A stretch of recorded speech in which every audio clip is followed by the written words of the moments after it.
Ouais, je pense qu'aujourd'hui, elles m'ont porté chance, les petites, voilà, petites bretelles là. Il y en a qui ça va mettre bien.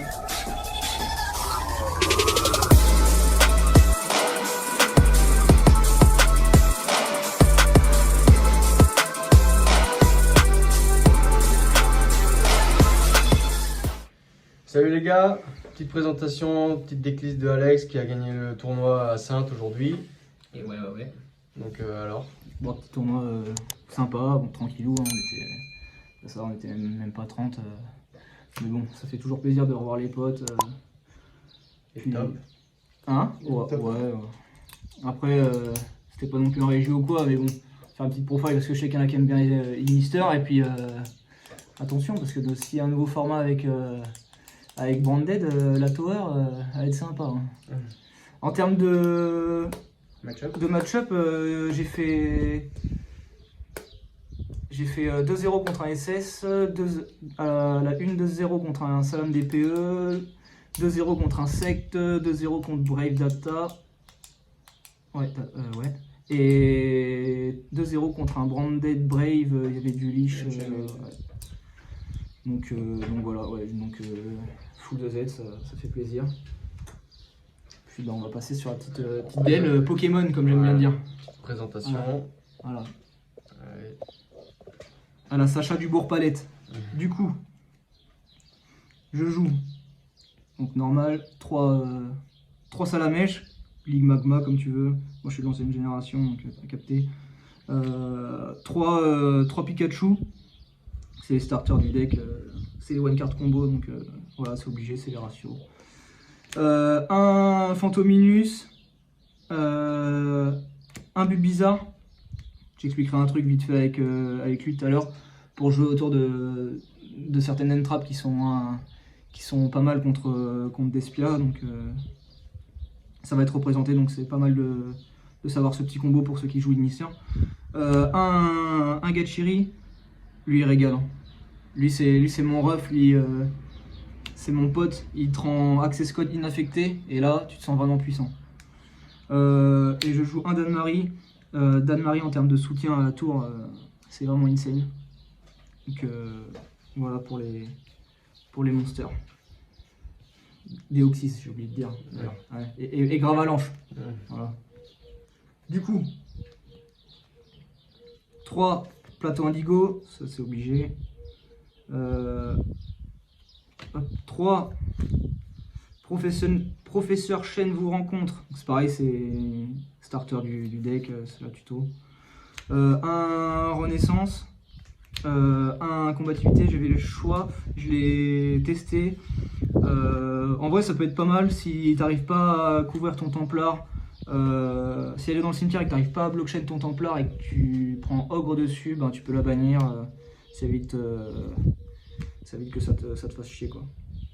Mais après je préfère vraiment la magie rapide parce que tu peux faire 2-3 tricks durant le tour de l'adversaire avec Doyon qui va se spé et remonter un Ignister du cimetière, donc tu vas souvent aller chercher lui.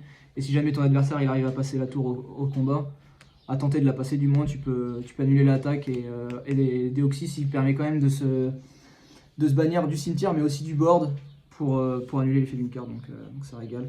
Et la draw 3, il y en a plein qui disent ouais, the card draw 3. Bon après en fait tu fais juste du +1. Et à un moment donné je m'étais quand même tâté à l'enlever ou au moins à la mettre en side parce que mine de rien ça va quand même aller chercher ton side, le fait de draw 3 même si tu fais du +1. Et en vrai je l'ai quand même gardé parce que main deck, si j'ai moyen de la résoudre, ça peut aller peut-être me chercher des cross-out qui est super important dans le deck, comme vous allez pouvoir voir, qui sécurise en fait certains plays. Et en gros quand tu as cross-out en main plus des starters et que tu arrives à la tour on va dire en toute sécurité ou presque, c'est vraiment broken. En termes de free spot, 3 H, 3 Nib, 2 Imperm et 1 Veiler. La veille, je m'étais tâté j'avais 3 Imperm, je m'étais tâté à rentrer un Veiler, justement pour cross out, et parce que Imperm c'est quand même plus fort.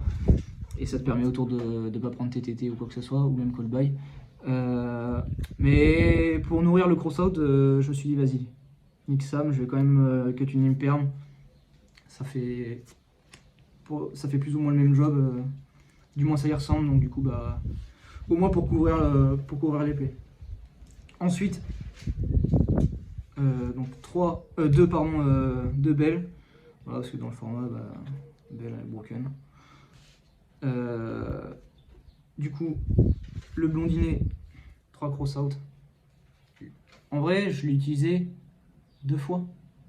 2 fois, ouais. Une fois contre un Veiler, justement, à la game 1, et là je me suis dit, putain, Alex, t'as vraiment bien fait. Et une autre fois contre une hache. Donc quand tu l'as, bah, c'est cool. 3 droplets. Droplet, mine de rien, qui a quand même son effet de negate, donc qui va dire qu'il est l'effet primaire. Mais le fait de pouvoir diviser l'attaque par 2, en fait c'est vraiment intéressant parce que même si tu sors la tour à 4000, ça veut dire que l'adversaire, et qu'il veut quand même faire un access code ou quoi, parce que c'est, on va dire, c'est access code qui est le plus fréquent à sortir pour essayer de passer la tour. Et bah ça va diviser son attaque par 2. Donc en fait, si tu veux passer au combat la tour, et qu'elle est à 4000, il faut quand même un monstre à 8000. Donc en vrai, ça commence à être tendu. Et petit call by toujours là, on ne présente plus, même à 1, ça régale. Donc voilà pour le main. Du coup, d'ailleurs pour le main, j'ai pas fini. Encore un starter, 3 Signet Ignister. Voilà, donc en fait on a toujours plus de tutos, le deck est stable, j'avais calculé, j'avais fait les maths, il a exactement 13% de briques, donc en vrai c'est pas dégueu. Bon, après, si tu open full entrap, full interrupt, bah écoute, c'est la vie. En tout cas, quand tu as ne serait-ce que un starter et 4 entrap, bah, vu que le deck est one card combo et qu'en plus il peut se permettre d'avoir full free spot, bah c'est vraiment très intéressant, c'est vraiment très fort. Ensuite dans l'extra, du coup je joue deux Mew, voilà, qui va tuto terrain et qui enchaîne un effet d'Initiator avec 2003 d'attaque. Tu peux décaler et changer l'attribut. Bon, tu dis divin parce que c'est comme ça. Un Arceus, j'ai dit qui? Ectoplasma, je crois. Lui qui te sert juste. Donc en gros, elle, c'est la target à. C'est le checkpoint en gros pour l'adversaire pour les interruptions. C'est lui qu'on va vouloir toucher en général. Parce que c'est lui qui va spé sous ses zones pointées en fait. Et pouvoir permettre de faire un reroll. Ensuite, un poney, un galopa, un sulfura. En vrai, qui est vraiment pas dégueu. Il y en a plein qui disent ouais, on va jouer le nouveau codeur là, le feu qui est sorti là dans Ghost of the Past 2 là. Mais en fait, moi je trouve qu'il est vraiment mieux. Et dans tous les cas, même pour un draw 1, bah, t'as pas envie de finir sur le monstre, quoi, sur le codeur 3. Donc, et même lui, il est meilleur, mine de rien, il peut quand même battle et burn en damage. Donc, burn de 2003, donc de l'attaque. Et puis quand il est détruit en haut au cimetière, tu peux le reborn à la prochaine standby. Et en plus, il casse 1. Donc, un Security Dragon pour quand tu prends Nib et que tu veux gérer le token ou que tu veux gérer un monstre qui n'est pas un Ignister pour pouvoir avoir accès au terrain. Et en vrai, je l'ai utilisé quand je jouais contre Data, le Juju là, qui peut pas être détruit au combat ni par effet de carte quand il a la condition remplie dans le cimetière. Bah, bon, je le bounce et puis c'était un bonheur. Une Wicked, moi ça c'est obligé. Ça je vais le mettre à part. Donc là moi j'ai choisi de jouer le backup plan topo. Ce qui fait que quand j'arrive pas, parce que j'ai pris des interrupts, j'arrive pas à aller sur Arrival, bah je peux finir sur topo, et topo qui peut au mieux avoir 2 Regeki. Donc c'est vraiment pas mal. Je vous montrerai tout à l'heure dans la petite partie combo. D'ailleurs en Ignister je joue le light pour le Mewtwo. Il peut servir aussi. Je l'ai pas invoqué aujourd'hui, mais potentiellement il peut servir. Un mage, j'en joue pas deux parce que du coup j'ai choisi mon backup plan topo et je trouve ça fort. Et en vrai, t'as pas forcément besoin du deuxième, sauf si t'es au grind. Et souvent, si tu vas vraiment au grind, tu commences à être dans la sauce. Donc voilà. Et les deux poteaux. Deux poteaux, donc l'access code et le jammer. Voilà. Du coup, side. 3 lancers A, voilà, basique. 3 drôles. Drôle, je vais toujours en side 1 post-side parce que si je prends drôle, enfin uniquement fait pour nourrir pour donner à manger au crossout, parce que si je prends drôle, je suis vraiment dans la sauce. Je commence à être en détresse après, donc je préfère, si j'ai crossout dans la main, post-side il va me sauver de ça, donc voilà. 3 cosmiques parce que le deck il aime pas trop les macros et tout ça. 3 Even Match, pareil. Ça gère les on va dire les combos deck et les macro deck. Et Rivalry, parce qu'en fait ça dérange pas du tout le deck. Et mine de rien, donc en plus d'être efficace contre pas mal de decks, et en fait un des seuls out à part au combat pour la tour, ça va être les kaiju. Et si tu fais Rivalry en stand-by et que tu as la tour, si l'adversaire il a un kaiju en main, il se le met bien où je pense et il ferme son cul. Voilà. Face au combo. Du coup pour les combos, donc la petite variante que j'ai trouvée, pour ceux qui connaissent pas du moins, parce que je suis pas un visionnaire, hein, mais il y en a sûrement plein qui l'ont vu. Donc ça part d'Ashishi, ça veut pas dire d'un autre starter, mais bon, pour plus faire simple, on va faire Spart Salamèche, effet. Donc tu vas chercher le Pikachu, tu fais ton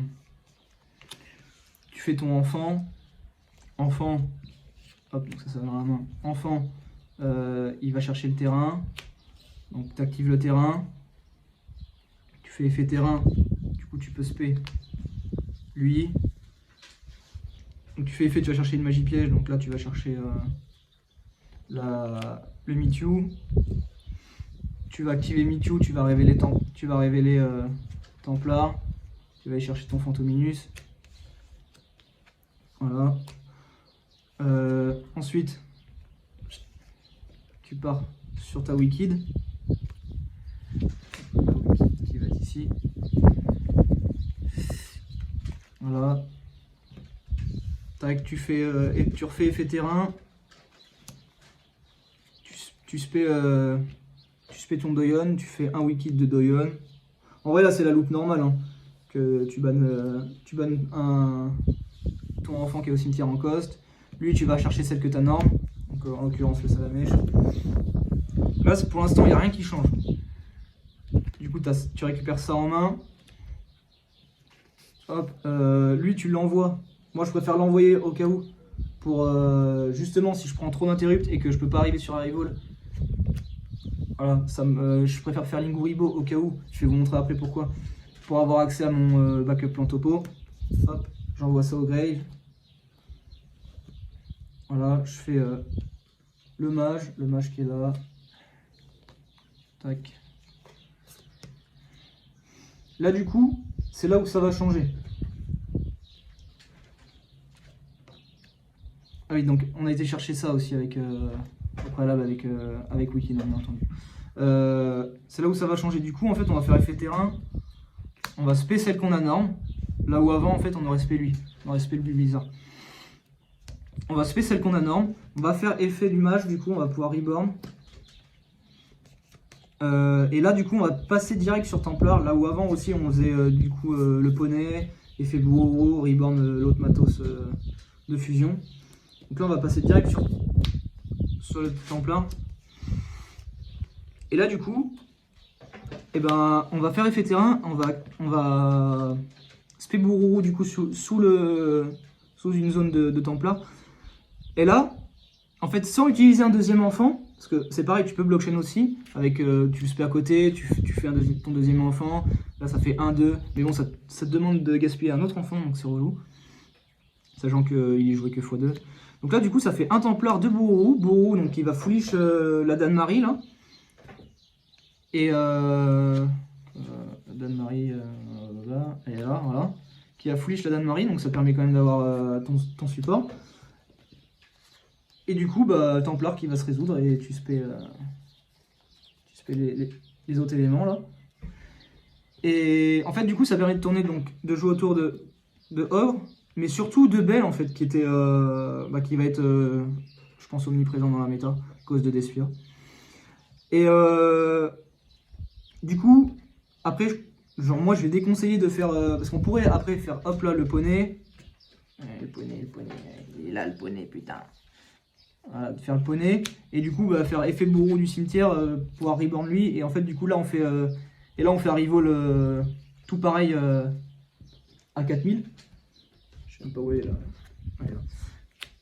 On pourrait faire hop là, direct pareil, arrivo à 4000. Sauf que le problème, c'est que si à la reborn, si à l'effet de Bourou, il est où Stockard bref, si à l'effet de Bourou, voilà, on prend du coup Bell qui avait été gardé. Par exemple, si l'adversaire il connaît bien le deck et il l'avait gardé pour Templar, et ben là en fait on va le prendre à ce moment-là. Et puis ouais, c'est la sauce. C'est la sauce parce que t'auras pas ce qu'il faut pour faire un reroll et c'est chiant. Mais en gros, ouais, du coup, bah, c'est juste faire la loupe normale, mais à la fin garder Bourrourou et au lieu de le spé, lui, spé celle qu'on a, le monstre qu'on a récupéré du cimetière qu'on avait de norme au tout début. Et partir sur Templar, et puis après, bah, tu fais fait terrain, tu spé Bourrourou. Sous Templar, et du coup ça fait un Templar de Bourreau, et puis du coup ça blockchain. Voilà. Et du coup, vite fait pour le deuxième petit tricks, moi ce que je fais du coup pour le backup plan topo, en gros, là je vais, comme tout à l'heure, je vais spé avec le terrain, sous la zone. Bref, je fais mon blockchain. En fait, ça empêche pas de prendre Veler ou Imperm. Et donc du coup, si jamais je le prends, et ben du coup ce que je peux faire, c'est que du coup lui, hop là. Merde, qu'est-ce que je fais? Hop là, je fais ça. Donc je fais une lien 1 tout simplement. Et en vrai, elle, la rebound, si on n'a pas. Bah. Genre, à part pour si on veut overplay ou quoi, mais s'il n'y a pas besoin. S'il n'y a pas besoin de l'utiliser, le mieux c'est de le garder, tout comme le Doyon si on a peur de prendre une interrupt ou quoi. Et quand tu joues backup plan topo, bah tu fais pas son effet du cimetière de remonter une magie. Du coup, avec la magie de Reborn, et c'est pour ça que je préfère celle-là à l'autre, tu vas l'activer, tu vas Spedoyon, du coup, tac, tu vas faire ton topo, et du coup, vu qu'au préalable, dans la loupe, comme je vous ai montré tout à l'heure, vous avez envoyé un Linguribo. Donc là, bien sûr, là pour le coup, avec le Doyon, quand il est envoyé au cimetière, là on récupère la magie, et du coup on va pouvoir la set. Et du coup, ce qui va se passer, c'est qu'autour de l'adversaire, en fait, là on va avoir double Rigiki, un peu à la Butler. Parce que dès qu'on le sent, que ça va être impactant, on va pouvoir faire effet Linguribo au cimetière. Donc on tribute un lien, enfin un monstre de l'extra Ignister pour le spé, ça va proc effet topo, ça va rasboard une première fois. Et s'il y a nécessité d'avoir un deuxième, on va activer la magie rapide Reborn. On va pouvoir spé Doyon. Et ce qui est bien, c'est qu'en plus, avec Doyon, on va pouvoir faire effet et remonter un starter du cimetière. Et du coup, ça va faire un deuxième Regeki. Donc, en vrai, c'est genre juste mieux que rien, quoi. C'est mieux. En gros, je préfère faire ça que pass turn sur Templar. Pass turn sur Templar quand tu prends Imperm ou un Veler. Bon, après, voilà, c'est vrai qu'il faut avoir ça, mais bon, vu que tout est tutorisable dans le deck, et que si t'as pas spécialement, vu qu'il y a besoin d'un seul starter pour partir sur ta loupe, moi j'ai tendance à vouloir vraiment la garder en main, au cas où que je prends une interrupt de plein fer contre le Templar et que je peux pas faire tower. Voilà. Bon bah nickel. Donc, écoutez, comme d'habitude, hein, Si abonnez-vous à la chaîne, voilà, si le contenu vous y plaît, nous ça nous donne de la force. Mets un petit pouce si t'aimes les Pokémon et, et si t'aimes Ignister. En fait, le fait que ce soit en one card combo et qu'en plus il est full free spot, bah c'est vraiment pas mal, sachant qu'en plus je pense que dans les prochains jours le deck va vraiment être intéressant parce que un format où il n'y a pas d'entrap ou peu, ben le deck est vraiment pas mal en fait, parce que finir sur tower en sachant qu'il y a peu d'entrap dans les decks dans le format, bah ça devient compliqué, donc je pense qu'il y a moyen de faire des choses. Voilà, ça sera tout. Je remercie du coup toute la team, voilà, tous les potos, bête d'ambiance, enfin ça régale.